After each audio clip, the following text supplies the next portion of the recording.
we touched on this topic last week. This is going to be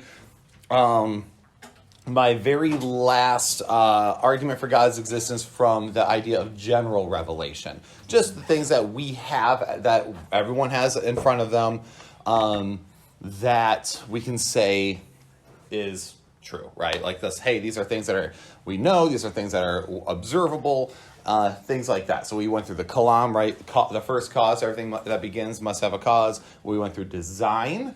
We went through morality. We went through meaning as well, right? And now today we're talking, and we talked about this a little bit in our little after chat of the class, but today we're talking about the free thinking argument for God's existence. So the free thinking argument is the idea of, how many of you guys in this room would call yourself a free thinker? Yeah. You're not a free thinker at all? How many of you guys would even say you're a thinker? Huh? All right. So the idea here, so Dr. Tim Stratton, we have had him on actually on the podcast. So Dr. Tim Stratton is the one who developed the free thinking argument. It has been used by multiple philosophers throughout the years, but has recently been actually dubbed and popularized by Dr. Tim Stratton. Now, it's a little bleached here. Dr. Tim Stratton, what you don't know is he's the man. And the reason why is because not only is he has a doctorate in theology, and not only did he write a great book of Human Freedom, Divine Knowledge, and Mere Molinism, but he also does MMA. He's a bodybuilder. He's a beast. He also plays in a hard rock band, and he's a youth pastor. So this guy is literally like the man. Like when I grow up, I want to be like Dr. Tim Stratton. I've told him that so many times, and he gets so annoyed with me, but it's fine. So who are the free thinkers? So one of the things that when you talk to atheists and you say you're a Christian or theist, they're going to instantly go, well, I'm a free thinker. I don't need a God to tell me what to think, right? We are actually free thinkers. We can go wherever the evidence leads us, right? How many times have you heard that by the atheists? We can go wherever the evidence leads us. Because you're a Christian, you can't. Which is laughably untrue, because we as Christians can follow the evidence same as everybody else. It's just funny that nothing has actually debunked our faith, so we are still here hanging out on the evidence, okay? So who are the real free thinkers? This is the good question. So atheists love to claim that they are the free thinkers, divorced from any form of, quote, groupthink, and able to reason as individuals. Okay, seems fair enough, but let's dig a little bit deeper, okay? So they claim they have no restraint to follow the evidence wherever it leads, and they state that as someone who has, quote, heard the claims of various religions, has read the books of which they claim that the claims are based, and has found the claims to be ridiculous. So their whole thing here is they're saying that, hey, we as atheists, we're the free thinkers. We have no restraints to follow the evidence wherever it leads. And we have examined these holy scriptures, and we have found them their claims to be ridiculous, okay? That is an atheist's main point here. All right, so get everyone caught up because we just suddenly had a little surge. We are talking the free thinking argument for God's existence. This will be my last general revelation argument for a while. We're going to go into scripture after this, okay? And the inspiration of scripture. So then we're talking about that atheists, they say that they're free thinkers, and we're going to actually debunk that today, because actually, what if I told you today that an atheist can't actually be a free thinker? Period. If atheism is true, they can't even trust their own thoughts. And we're going to expose this, all right? It'll be a fun time. So Dr. Tim Stratton came up with this, but there are problems with this statement. For one, just because a free thinker subjectively judges certain religious claims as ridiculous, it does not logically follow that they are, in fact, ridiculous, right? You might find it ridiculous, but it doesn't mean it is ridiculous. I'm sure if you told some people at one point that even the Holocaust would happen, they would find it ridiculous. No one would ever stand a step aside and turn in their neighbor and watch so many people be murdered, right? Just because someone thinks it's ridiculous doesn't mean it is, okay? In fact, a lot of things that seem hard to believe oftentimes become true. So if God does not exist, then, of course, we could say the soul likely does not exist, because nothing immaterial can be accounted for in such a worldview, right? And again, remember, I've drawn that chart up here so many times. There's material and immaterial. And the atheists then only have access to the material world, where theists have access to the material and immaterial world, right? I think we've gotten that idea here pretty well. So that's why I didn't draw it on the board. I'm like, I think we've beaten that horse a lot in this class. So here's the free thinking argument against naturalism. Naturalism is another word for the worldview of atheism. Okay, they believe in only the natural world. Okay, so the free thinking argument against naturalism. If naturalism is true, the immaterial human soul does not exist. If the soul does not exist, libertarian free will does not exist. If libertarian free will does not exist, rationality and knowledge do not exist. Whoops, I'm going on the wrong one here. So there we go. But we know that rationality and knowledge do exist. Therefore, libertarian free will exists. Therefore, the soul exists. Okay? This can be a little confusing for you. So first off, libertarian free will. Let's define our terms. Libertarian free will means the ability, and we're just going to put this very simply today. So libertarian free will is simply the ability to do otherwise. Okay? I have a choice whether to take the sip of coffee or not. And I'm going to choose to because I love myself. Or you hate yourself. No, I love myself. That's what that is. Coffee's a good thing. So when we're talking about libertarian free will, we are talking about the ability to do otherwise, which also means the ability to think and rationalize. Okay? Atheists say that they're the free thinkers, but here's the issue. The human soul, now let me ask you guys, are you guys a body or are you guys a soul? Yes. Yes. Yeah. Wait. One of the ways people have, there's a lot of arguments for the existence of a soul. But for example, Julius, I'm going to pick on you because Mike is not in here and he's normally my emotional beating pillow. But you have your personality, you have your sense of humor, you have your opinions, you have a whole structure to your mind and brain and how you all operate, right? You have a personality. If I were, this is pretty barbaric, but to cut off your arms and legs, Okay. are you any less you? No. No. You would just really want your arms and legs. Yeah.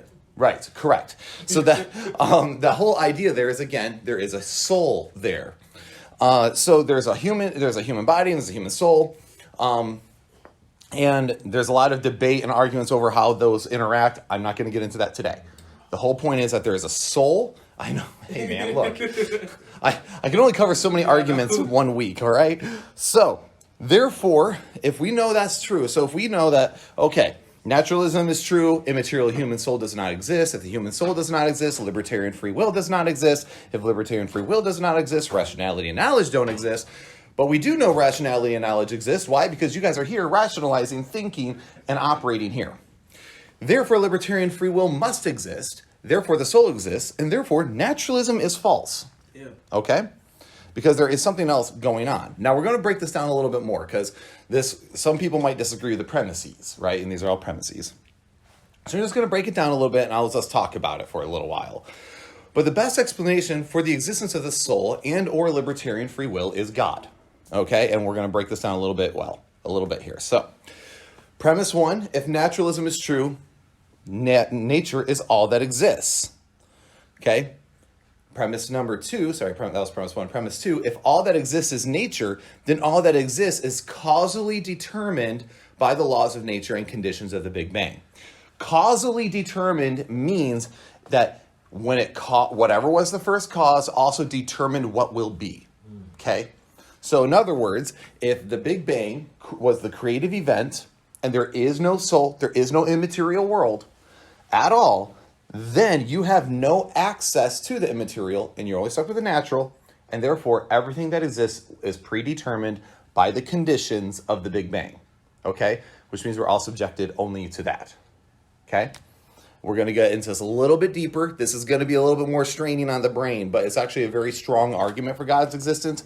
And fun fact, it's also a strong argument against a lot of theists as well.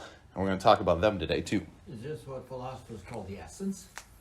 No, essence, yeah, the essence or the human soul, which is actually it gets very confusing because there's the soul in Scripture means the mind. Yeah. And the spirit is what we oftentimes refer to as a soul, but I feel like You flipped it, yeah. it's just, definitionally gets confusing. Yeah, see, the essence moves, and you're dealing with the immaterial again, but you have to have it explains, what we see and then what it really is, that type of thing. Yep. We'll move on. So, yeah. So then premise number 3 says that if all things are causally determined, then that must include, and this is the Achilles heel here that I'm getting at, then it must include all thoughts and beliefs. For example, if naturalism is true, there is no God, you are just matter, right? So what you are is just the creation between two biological substances coming together, and you get whatever nature gave you, okay? In the reproductive act. I'm not going into that today, but that's the way it works, okay? It's just these two things coming together, and then you get whatever you were given. Therefore, your thoughts, your mind, and everything is limited to that biological system. So that's what I'm saying when we're saying causally determined. Does this make sense? Okay. Some people have a track with this, and some people you see their eyes glaze over, like, I have no idea what it's talking about. So let's keep talking about it for a minute. So if our thoughts and beliefs are predetermined for us and forced upon us by nature itself, then we could not have chosen better or worse beliefs. Yeah. So again, if they're saying they're the free thinkers, they're really not. Yeah, They're not. They're unable to be actually free thinkers or to follow evidence because they have to just choose. They have to just accept the fact that, hey, we have whatever was predetermined to us, forced upon us by nature. Does this make sense a little bit to you? Okay. This means we could never rationally affirm that our beliefs are the inference to the best explanation. We can only assume it. So in other words, that whole idea of science, which is actually a philosophy, right? Science, which is a philosophy, which means that science itself would not be able to show us the best explanation. We can only assume. But we would not be able to trust our own minds. And some atheists will say that. We can't trust our own minds. For all we know, we live in the Matrix. Call back to 1999. Okay? Which is a great movie, by the way. And I'm excited yet skeptical for the new one. Yeah. So, actually, if you get into sci-fi quite a bit, it deals a lot with free will and a lot of things like, what is it? Like there's Ex Machina, there's Matrix, there's a lot of movies that deal with the concept. Oh, I, Robot. All those movies all deal with like the substance of the soul and free will, and it's really interesting.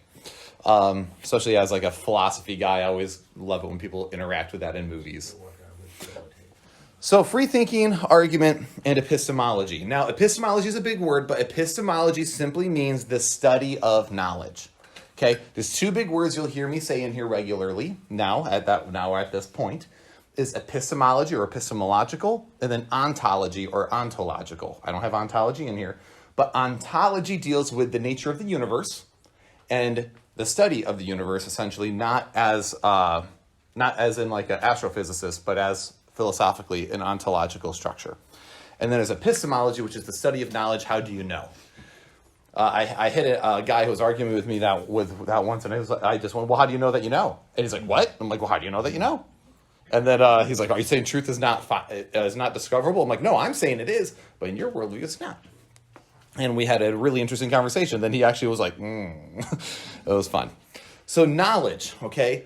So when someone says epistemology is the study of knowledge, knowledge, though, is minimally defined, and let's just keep it simple, as justified true belief, okay? It's a justified true belief. So people can have beliefs that are both true and justified, right? They can also have beliefs that are true but are not justified, right? Mm-hmm. So, you're right, but you have no way to justify that you're correct, okay? So, if someone does not possess or warrant justification for their specific beliefs, then the beliefs do not qualify as a knowledge claim. So if they cannot show that it is warranted or that it's justifiable, they can't do it. Does that make sense? So again, if everything was predetermined by the Big Bang, how can you, and by nature, how can you even justify your own knowledge? Because for all you know, I'm just saying my dog is clearly made by naturalistic means, and she has no idea about half the things, right? So she just operates in her own world. She doesn't ask if God exists. Mm-hmm. But at the same time, she operates from a purely naturalistic standpoint. That would put us in the same level. If one cannot freely infer the best explanation, then one has no justification for their belief. And the key part is best and freely. not that I was predetermined to choose the best by nature and I just got lucky. This is instead saying I have the ability to choose the best explanation. For example, if let's say you have a cookie jar and you have a 5-year-old, okay, and you go to the cookie jar and you realize most of the cookies are gone. You turn around, you find your 5-year-old, and she's just covered in chocolate. And you go, Eliana, that's my daughter, she's poor thing's not even 5, and I'm already using her as examples. And I'm like, Eliana, what did you do? Did you eat all the cookies? See, and she'll confess, and she goes, no, Dante did it. And she blames the dog. Would it be logical for me to infer the best explanation is really that she's lying because she's covered in chocolate? Right. I'm freely able to do that in that moment, right? Now, just because it's obvious does not minimize my choice, right? We all have seen the blind parent. My baby would never do that. My child would never do that. And any parent that's honest will go, yeah, they probably would. Mom and dad just simply aren't around, right? All right. Dr. Tim Stratton said this: without justification, knowledge goes down the drain. All we are left with is question-begging assumptions. Mm-hmm. So, again, without justification, so if you can't justify your knowledge claim, which also means that you have to be able to do it so freely to be able to justify it, then all knowledge goes down the drain. So how can an atheist be a free thinker? If God does not exist, mankind is nothing more than biological mechanisms bound by the laws of chemistry and physics. That's it. This reduces mankind to a bag of chemicals on bones, or meat robots. It's fun, okay? So meat robots, if anyone has ever played Star Wars Knights of the Old Republic, I always think of HK-47 calling them meat bags. But if you have not played that game, you don't get that reference. All right, so if this is true, we do not have libertarian free will. And if we do not have libertarian freedom, we do not have free thoughts, okay? I'm just pounding this in because I really want you guys, and if you're interacting with this and you're thinking about it in this class, you are proving that naturalism is false. Yeah. If you're thinking right now, okay? If we would not be free to choose to be reasonable or to even debate or even follow evidence where it leads, which is the real irony because there are a lot of atheists who deny the existence of libertarian free choices. Meanwhile, they'll go and publicly debate atheism against theism. I find it really weird if anyone engages in a public debate yet denies the existence of the will. Yeah. It's completely, because the whole point of debate is interacting with evidence to convince and persuade, as if there's a will to appeal to. Mm-hmm. Make sense? Mm-hmm. So, thus, atheists cannot justify calling themselves free thinkers. They are just bound by nature. Dr. Sam Harris, he's considered one of the 4 horsemen of atheism. Okay, they literally call him the 4 horsemen of the atheist apocalypse. A little joke that atheists have come up with. Yeah, that's kind of, they meant it to be funny that way too. So that's kind of the idea. He says this: free will is actually more than an illusion or less, in that it cannot be made conceptually coherent. Either our wills are determined by prior causes, and we're not responsible for them, or they are the product of chance, and we're not responsible for them. So, what? So we're just never responsible for anything. Right. Well, we can't. Well, yeah, you're not responsible for them at all, no matter which way. Because think about it. If it's predetermined by nature, we're not responsible for them. Or if it's a product of chance, we can't be held responsible for them. Mm-hmm. Imagine what you can justify with such a worldview. Yeah. Everything. Okay. So then, now I have R.C. Sproul. He's a theist. This guy is a Reformed Christian, and I love putting a nice wrong stamp on the people I disagree with who are theists, because they should know better. Okay? So, R.C. Sproul, he's a Calvinist, so he is one of these people who are what we call a determinist. A determinist believes that the universe has been predetermined. Atheists can be determinists, and a consistent atheist will be. And then theists can, because they'll say that God separated the end from the beginning, and all things that happen are caused by his will. So that's where people talk about happy little accidents that aren't really accidents. Oh, must have been God's will that's happened. This must be God's will that happened. And when you're doing that, you are actually inserting a deterministic view of the world, that God is over there like a puppet. You're on strings, okay? I have a real issue with that type of theology because, again, it causes a lot of problems. But R.C. Sproul says this: fallen man is free to choose what he desires. But because his desires are only wicked, he lacks the moral ability to come to Christ. As long as he remains in the flesh, unregenerate, he will never choose Christ. He cannot choose Christ precisely because he cannot act against his own will. His will is so great that only the effectual grace of God working in his heart can bring him to faith. Can anyone see the problem here? He's saying that you don't have a will. He says you have a will, but your will is only going to desire evil, which means you can't do otherwise. Yeah, total depravity. Yeah, it is this idea of only God who chooses me will save me. Okay? Predestination. And that's where the idea, of extreme predestination comes in. And R.C. Sproul was one of those. Okay. Does this hinge on your definition of total depravity? Correct. That's why I say all the time I do not believe in total depravity because of all the junk that comes with it. When I say total depravity, people instantly think Calvinism.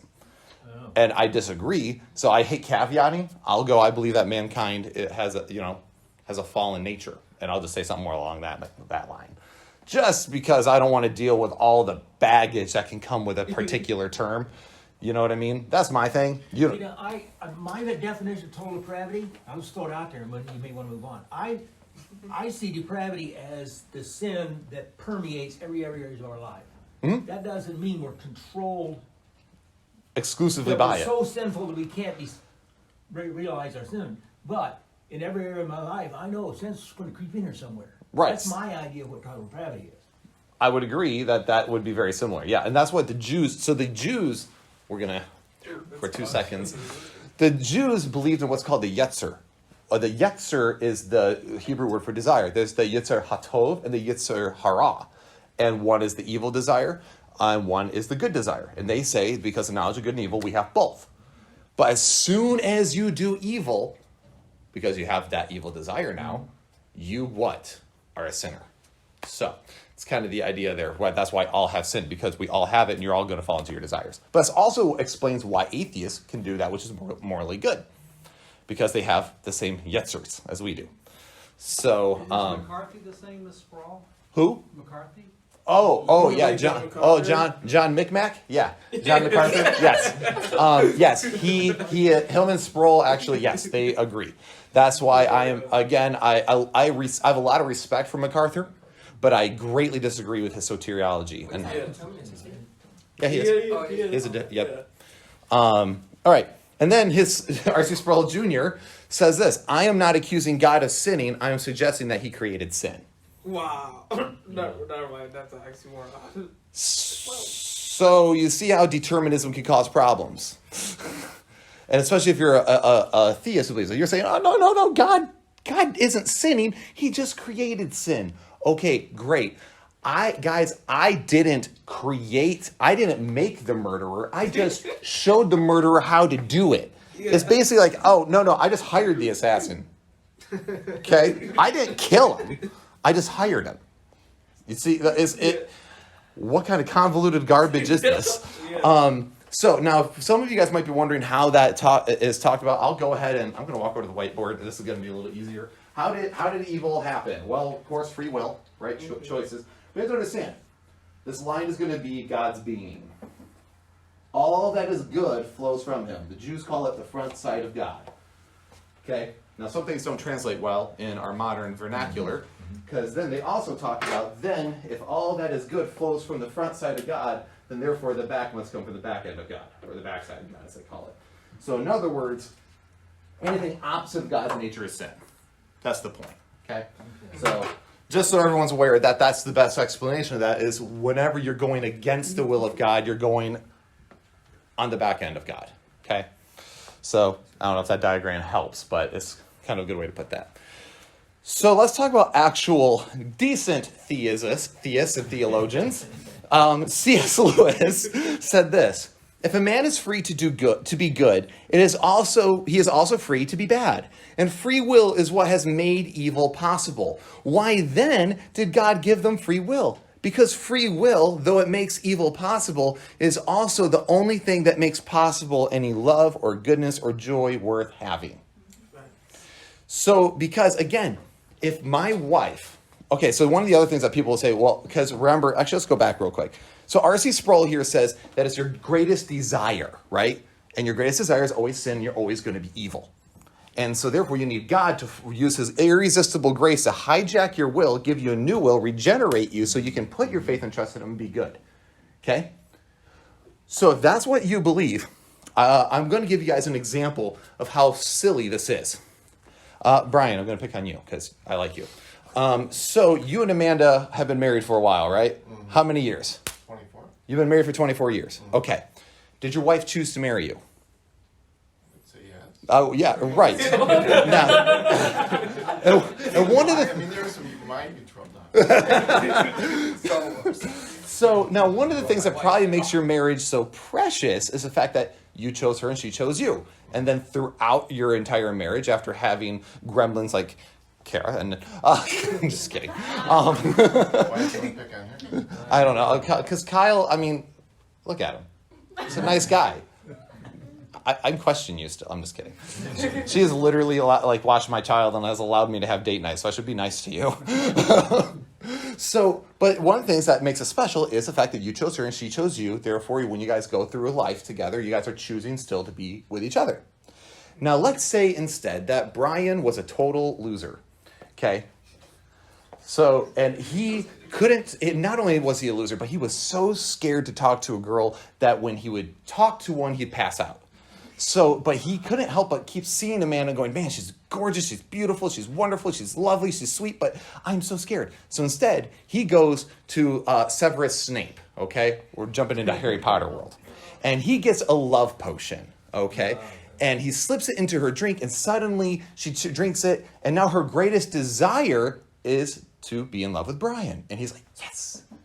Now let me ask you, is it her greatest desire she falls in love with him? Yes. Was it of her own free will? No. You see the problem here? That's what Calvinism does. It says that God has to give you the love potion. He was his progress. It's not free will. Okay. Thank you for letting me pick on you. The love potion is probably one of my favorite ones to bring up just because it's a lot of fun. All right. Then, of course, my boy, my man, Dr. Braxton Hunter, I love this guy, says that libertarian freedom says that you are the originator of your actions, your choices, or you have the ability to do other than what you ended up doing. He also said that if atheism is true, I suspect that means determinism is true. And if determinism is true, then the last thing you are is a free thinker. Yeah. Okay? And Dr. Braxton Hunter is actually the president of my seminary. He's actually a friend of mine, and he's awesome. And you should all of you should check out Trinity Radio. It's on YouTube especially. Check out Trinity Radio. You can hear him and Dr. Pritchett go. And he's actually not... Sometimes you talk to PhD theologians and philosophers, and they talk like on a level up here. He is like such a bro, and you're like, wow, he's so smart, but he's so chill. And I love it. And he talks like a very normal human being. So John Calvin, or the Calvinists, say that this is kind of a summary here. They go, as Luther believed, people cannot respond to the gospel without God's grace. However, there are earthly matters, i.e. matters not related to salvation, about which people can make free decisions. Like they can get up and make a decision to brush their teeth. They just can't choose God. I don't know how you make those distinctions, but they do. Okay? Arminius said this: all people receive grace that enables them to respond to the gospel. However, the grace does not compel one to accept salvation. One can respond to God's grace or reject it. Those who respond to God's grace are then given regenerating grace. Many of you guys would probably more agree with that statement. Okay? And then Jonathan Edwards, I'm sure you guys have heard that name. Have you guys ever heard the sermon or heard of the sermon, Sinners in the Hands of an Angry God? That's Jonathan Edwards. Oddly enough, he is a fire and brimstone kind of guy. Like, repent today or burn. But he was a hard determinist, which is ironic that you're asking and telling people they must repent or burn. turn or burn, if you will, but you don't have the will to. Remember when we went over logical contradictions? There's a reason why we talked about that. Oh, there you go. And I can always email you the slides as well. I'm just letting you know. Or you can just, but then you have to deal with my typos. So, so without free will and free thought, we are not able to consistently distribute justice, right? So let's talk about the importance of free will. So if you don't have free will and everything's causally determined by a natural universe or by a divine God who creates you like a puppet master, we're not able to consistently distribute justice, right? We all know what happened this week as far as justice systems are concerned. If you haven't heard of the Kyle Rittenhouse hearing, I want to know if you're living under a rock. And I believe, since we're Christians in here and we all believe in the right to self-preservation, that I think we're all on the same page that, yes, the man, boy, man, whatever you want to say, was in his right to self-defense. If you say that's a right distribution of justice, that's good. But if there's no free will, then there is no actual way to distribute that justice, right? Because then even if he was wrong, he did what he was pre-programmed to do as somebody who was wrong. Or then you look at the rapist and you go, well, he just did that which he was pre-programmed to do. Well, then how can I punish somebody for something they're pre-programmed to do? How can you do that? How can you do that consistently? Oh, the murderer, he just did what he was pre-programmed to do, and the housewife does what she's pre-programmed to do. It's kind of a depressing world when you think about it. There's a reason why you see those rates of depression and anxiety going up as we become more and more atheistic. There's that meme that goes around like every day we stray further from God's grace. And as funny as it is in a meme setting, it's actually true. And that is why I think we're seeing a lot of the issues we're seeing. So without free will and free thought, we forfeit our ability to have moral outrage. Because again, if somebody's just doing what they're pre-programmed to do, either by God or by natural forces, how can I have moral outrage? Again, you just did what you were pre-programmed to do. You are predetermined to do that. How can I be mad at you? And you can't get mad at me. Therefore, Julius, I'm punching you in the face afterwards, and you can't get mad at me. Let's go. So without free will and free thought, we also forfeit our ability to have rational thought. I can't even interact with evidence because I can't trust my own instincts. I don't know. I was just determined this way. Okay? And without free will and free thought, we lay evil and sin at God's feet, if you're still a Christian. This is one of my biggest problems with deterministic theology. It sounds nice that God has a perfect plan and that he has it all set and that all you have to do is live and his plan will come to fruition, and that's his plan for your life. Your whole life could be you sitting on the couch watching TV and never doing a single thing with your life, and that's just God's will for my life, I guess. Which we all know your life is more than that, right? So, We hope it is. we lay evil at the feet of God, because if we didn't have free will and was predetermined, then Adam and Eve were predetermined to fall, and therefore, who's the one who caused it then? Well, if God is the first cause, not only the first cause, but also the first determiner, it's his fault, right? Right? So it's like, I can't sit there and set a bomb, and I have predetermined to set that bomb at 30 seconds, and go, well, when it blows up and they all die, it's not my fault. I'm just predetermined the bomb, but you can't blame me for everyone dying from the bomb. And you guys would say, you're a madman. You are insane. You need to go see a counselor, right? And that's kind of what you're saying, that God wound up this bomb of sin, and it exploded, and all man became damnable, but he's not responsible. Well, we don't have free thought, so we can't argue. Yeah. Unless you disagree with them, in which case they will argue, which just, again, squaring circles. Besides dealing with sin, but in the Old Testament, over and over again, especially when God's dealing with Israel, there's this laid out plan ahead of time. If you do these things, these blessings will come upon you. Yeah. And if you don't, these curses will come upon you. Yeah. Choose. Yes. And it's Yes. He's got you. He's strong show of free will. That, oh my word, you have just hit something there. Yes. That's very Molinist of you. This book is Molinistic Dr. Tim Stratton wrote it, and I highly encourage it. I'll talk about it more here in a minute. Man, he's like right up there. I love it. That's good. We're using our free thought to think.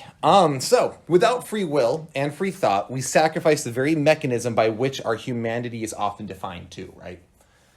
Because me choosing to be selfless, me choosing to do different things, that's what defines me.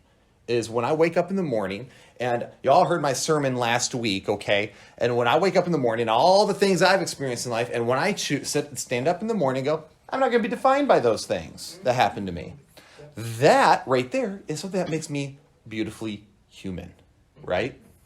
But if I just go, well, everything is predetermined, and this is another reason, so I get crap once in a while from my Reformed friends who are Calvinists and determinists. Why are you so hostile, Will, toward Calvinism? And I'm like, look, I'm saying you're my brother and sister in Christ, but again, when you have experienced evil to the depths that I have seen evil take place, it really makes you go, yeah, that theology is a little bent.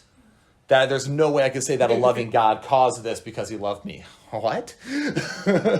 So, just saying there, like a friend of mine who is a Marine and he has seen horrors. He has killed 6 people with his bare hands, okay? And he has a 91 person kill count altogether. He has PTSD, he's got a lot of things, but he's actually like an anchored Christian, and he's doing better and better and better because he's getting more anchored in Christ. And one of the funny things about it is that he talks about that too. He's like, if you're saying everything I did was predetermined by God, everything I experienced was predetermined by God at war, that's not a God I want to worship. Yeah. And I'm just going to tell you guys this in this room. Let it be known that if it came down to it and I had to choose between atheism or determinist theism, I would choose atheism.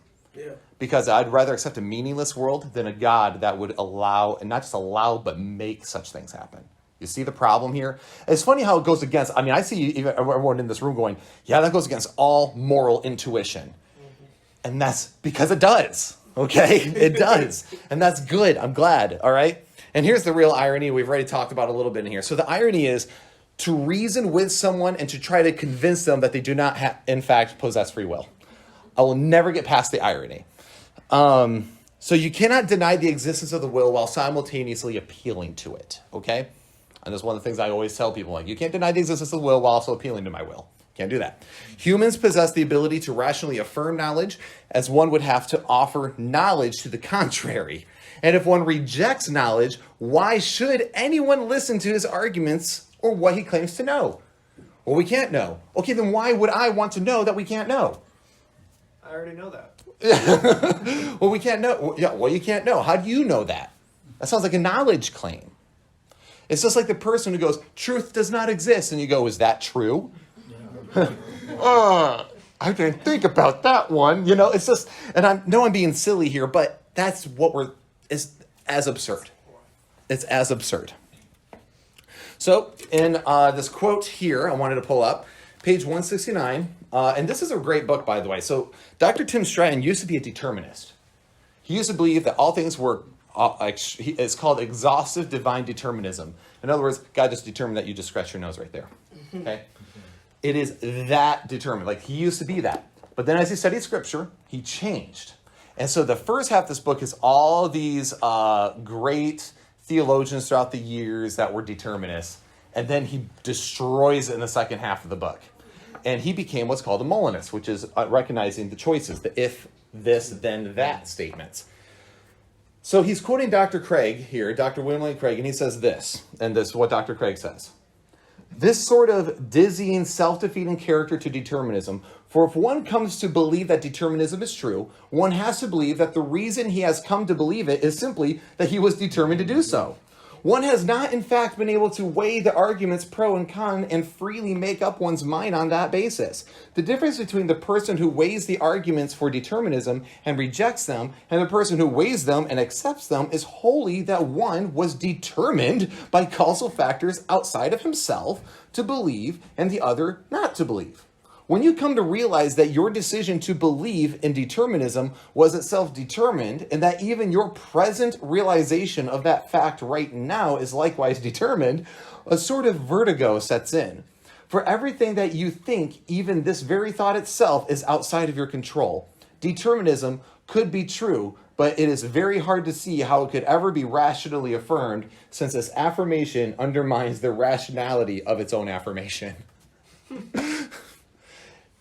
Determinism makes zero sense. That's the point. That's the point. And the only way determinism cannot be true is if God is true. Okay? The importance of free will. Tertullian here, ancient church father, said this: I find then that man was constituted free by God. He was master of his own will and power. For a law would not be imposed upon one who did not have it in his power to render that obedience which is due to the law. Nor again would the penalty of death be threatened against sin if a contempt of the law were impossible to man in the liberty of his own will. Man is free, with a will either to obedience or resistance. And I think that makes sense, right? He's saying, how can we sit there? If man doesn't have a will, how can we be held to obedience? I mean, it makes sense. If my child has no way to obey me, then why would I ever have rules in my home? Makes no sense. So, atheism versus free will versus determinism. We have a lot of verses here. It's the ultimate throwdown. But if an atheist wants to argue against free will and is unsuccessful, then you have libertarian freedom and ought to believe in God. Right? Oh, well, I don't believe that. Okay, great. Then you ought to believe in God. If an atheist wants to argue against free will and is successful, then determinism is true, which means you cannot rationally think anything is true, including atheism. So, LFW, libertarian free will, simply states that some of the actions of some or most human beings are free. Obviously, babies aren't completely free, not those in comas, with mental disabilities, etc. All these things will have variation of the will limited by intellect as well, right? I get that. Certain people will start caveating, well, what about intellect? What about? I'm like, hold up. We're just talking about, in general, humankind have the ability to do otherwise, right? So the variability alone proves that God must exist, because if all things are causally determined by something other than humanity, then that includes all thoughts and beliefs held by humanity. So if exhaustive determinism is true, and the forces of nature, God or mad scientist, cause and determine one to affirm false beliefs, then it is impossible for one to infer or affirm better beliefs. So if the universe has said it's all true, then you can't say otherwise. Make sense? Are we tracking? So, I just wanted to quote some scriptures here. Do I take any pleasure at all in having the wicked person die? Asked Adonai Elohim. Wouldn't I prefer that he turn from his ways and live? Again, I don't understand how you can be determinist and read scripture. John 3:16 through 17. Everyone will go to 3:16 when you're arguing with a Calvinist, but verse 17 is the Achilles heel that punches it, okay? For God so loved the world that he gave his only and unique Son, so that everyone who trusts in him may have eternal life. Instead of being utterly destroyed, for God did not send the Son into the world to judge the world, but rather so that through him the world might be saved. What version is that? Complete Jewish Bible. Okay, that's what I thought. Yep. 1 Timothy 4-6 says this: if he wants all humanity to be delivered and come to full knowledge of the truth, for God is one, and there is but one mediator between God and humanity, Yeshua the Messiah, himself human, who gave himself as a ransom on behalf of all, thus providing testimony to God's purpose at the just and right time. And if he did it for all, you have to have free will. Yeah. Because if he did it for all, if he didn't do it for all, then, because that's what you're dealing with here, right? Then what happens to all the people who are, if God was determined, all the people who reject him today, then we're determined by God to reject him. And if they were determined to God to reject him, he didn't die for all, did he? See what I'm saying? It's a real issue. So let me just put it to you simply. If you chose to come to class this morning, then God exists. Okay? So that's the free thinking argument. That is the last general revelation argument I'm going to use. So how does God communicate to all of us? There's a first cause, right? That's how he can hold everyone without excuse. Everything that begins to exist has a cause. There's a design to the universe. There's morality to the universe. There's structure to the universe. And then on top of that, you have free thought and ability to do otherwise. These are simple ways that God can go, I can hold you accountable because I have given you all the means of which to do so, including a mind and free thought to rationalize. Make sense? Cool. So next week, we're going to jump into scripture.